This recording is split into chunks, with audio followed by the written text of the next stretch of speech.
Alhamdulillah, segala puji serta syukur kita haturkan kepada Allah Subhanahu wa taala yang mana telah memberikan kita nikmat sehingga kita bisa berkumpul di aula yang insyaallah diberkahi oleh Allah Subhanahu wa taala. Teman-teman semua yang dirahmati oleh Allah, hampir di setiap pidato, di setiap kultum, di setiap ceramah, di setiap khutbah, segala macam acara yang bernuansa Islami, kita selalu mendengar ajakan untuk memuji Allah Subhanahu wa taala. Kenapa? Agar kita selalu bersyukur akan nikmat yang telah Ia berikan kepada kita. Karena Allah adalah zat yang tidak henti-hentinya memberikan nikmat kepada kita. Bagaimana yang Al-Habib Abdullah Al-Haddad berkata, manusia itu berada di kedudukan nikmat, kedudukan syukur kepada Allah. Akan tetapi manusia tersebut merasa bahwa dirinya itu dalam kedudukan sabar. Apa? Di dalam diri kita itu ada dua urat. Ada urat yang tidak bergerak dan ada urat yang bergerak. Jadi seandainya Allah tidak menggerakkan urat yang tidak bergerak, tidak menggerakkan urat yang bergerak dan tidak bergerak dan menggerakkan urat yang menggerak, maka ulang.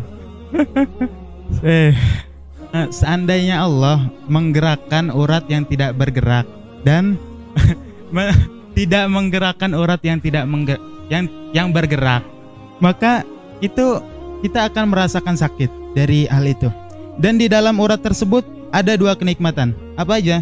Nikmat adanya urat dan nikmat bergeraknya urat yang bergerak dan tidak bergeraknya urat yang tidak bergerak. Terus latihan dulu artinya. Adapun syukur kepada Allah, kita bisa mencapainya dengan tiga hal. Yang pertama, bersyukur dengan hati.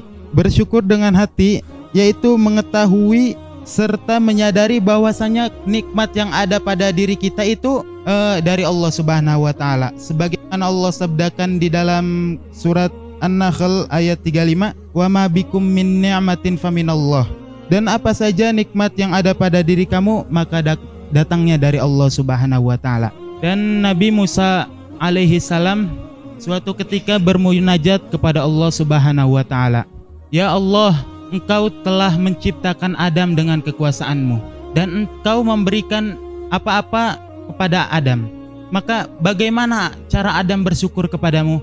Maka Allah berfirman, Adam mengetahui bahwasannya semua itu dariku dan itu adalah cukup rasa syukur untukku, katanya. Itu cukup dia mengungkapkan rasa syukurnya. Terus adapun yang kedua, nikmat dengan lisan. Kita mengungkapkan syukur itu dengan lisan, yaitu memperbanyak memuji Allah Subhanahu wa taala dan menceritakan kenikmatan-kenikmatan tersebut. Sebagaimana di dalam hadis qala Rasulullah sallallahu alaihi wasallam, "Ma an'amallahu ala 'abdin ni'matan faqala alhamdulillah illa waqad ada syukraha." Tidaklah Allah memberikan kenikmatan kepada seseorang hamba lalu ia mengucapkan alhamdulillah, melainkan ia telah melaksanakan ungkapan syukur kepadaku. Adapun Adapun yang ketiga, syukur dengan anggota badan, yaitu menggerakkan anggota badan kita dalam kebaikan, yaitu menaati peraturan-peraturan Allah, melaksanakan perintah-perintah Allah. Setelah kita mengetahui bahwasannya tata cara kita mengungkapkan syukur, kita mendengar kita menyimak sebuah cerita yang ada di dalam kitab Tuhfatul Mardiyah. Di dalam kitab tersebut diceritakan bahwa ada seseorang musafir, ketika dia berjalan di sebuah padang pasir, dia menemukan sebuah gubuk yang hampir reot, kumuh, gubuk yang kelihatan dari luar itu tidak ada penghuninya. Akan tetapi ketika dia masuk ke dalam gubuk tersebut, dia menemukan orang tua. Orang tersebut tidak bisa melihat, tidak punya kaki, tidak punya tangan, bahkan keluar dari tubuhnya itu ulat-ulat. Ngeri kan? Terus akan tetapi ada sebuah keanehan dari seorang tersebut. dari seseorang tersebut. Apa itu? Orang tersebut selalu berkata, apa? Segala puji bagi Allah yang telah memberikan kenikmatan kepadaku dan telah menghilangkan cobaan-cobaan dari makhluknya. Terus seseorang musafir itu berkata, wahai orang tua, apa nikmat apa yang telah Allah berikan kepadamu sehingga engkau bersyukur kepadanya? Dan apa? Demi Allah, aku hanya melihat di dalam tubuhmu itu adalah semuanya musibah. Orang tua tersebut menjawab, wahai orang jelek, pergilah engkau dariku. Hei orang jelek, pergilah engkau dariku. Terus orang tua tersebut berkata, bukankah Allah masih memberikan lisan untukku untuk berzikir kepadanya, dan bukankah Allah memberikan hati kepadaku untuk selalu mengingatnya? Nah, dari situ kita bisa mengambil hikmahnya bahwasanya segala cobaan tersebut itu pasti ada hikmahnya. Juga jika orang buta tersebut yang tidak memiliki tangan dan tidak memiliki kaki, bahkan dari tubuhnya pun keluar cacing, tapi dia masih bisa bersyukur kepada Allah. Bagaimana dengan kita? Kita yang masih bisa melihat, masih bisa berjalan, masih bisa masih mempunyai tangan, kita tidak bersyukur kepada Allah Subhanahu wa taala. Salawat serta salam kita haturkan kepada Allah salawat serta salam kita curahkan kepada Nabi Muhammad sallallahu alaihi wasallam yang mana telah memberikan kita, yang mana telah membawa kita dari jalan kegelapan menuju jalan terang benderang seperti saat ini.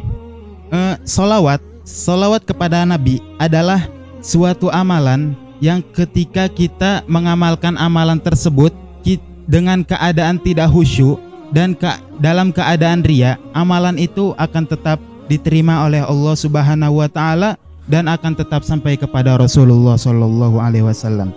Disebutkan juga di dalam kitab Tuhfatul Ashraf bahwasanya salawat adalah sebuah salawat tidak membutuhkan guru dan tidak membutuhkannya kehadiran hati. Akan tetapi dengan kehadirannya hati, pahalanya akan lebih sempurna dan pahalanya tidak akan hilang dengan pamer.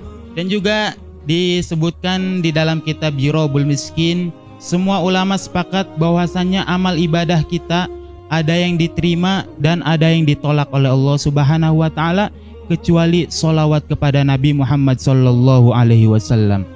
Karena itu adalah sebuah penghormatan kepada Nabi Muhammad sallallahu alaihi wasallam, sebagaimana dikatakan ahli syair berkata, adimis sholata 'alan Nabi Muhammad faqabulwa hatman bighairi taraddudi a'maluna bainal qabuli wa raddiha illa sholata 'alan Nabi Muhammad sallallahu alaihi wasallam. Langgengkanlah kalian bersolawat kepada Nabi Muhammad sallallahu alaihi wasallam, karena tidak diragukan lagi bahwasanya solawat tersebut akan dikabulkan oleh Allah Subhanahu wa taala. A'maluna bainal qabuli wa raddiha, amal-amal kita yang baik antara ditolak dan diterima oleh Allah Subhanahu wa taala, kecuali solawat kepada Nabi Muhammad sallallahu alaihi wasallam. Maka tidak ada ruginya bagi kita untuk bersolawat kepada Nabi Muhammad sallallahu alaihi wasallam. Terus dengan solawat tersebut kita akan mendapatkan kebaikan 10 kali lipat dan akan dihapuskan keburukan kita 10 kali lipat dan akan dinaikkan derajat kita 10 kali lipat. Sebagaimana di dalam hadis An Sahal bin Sa'id qala kharaja Rasulullah sallallahu alaihi wasallam fa idza bi Abi Talhah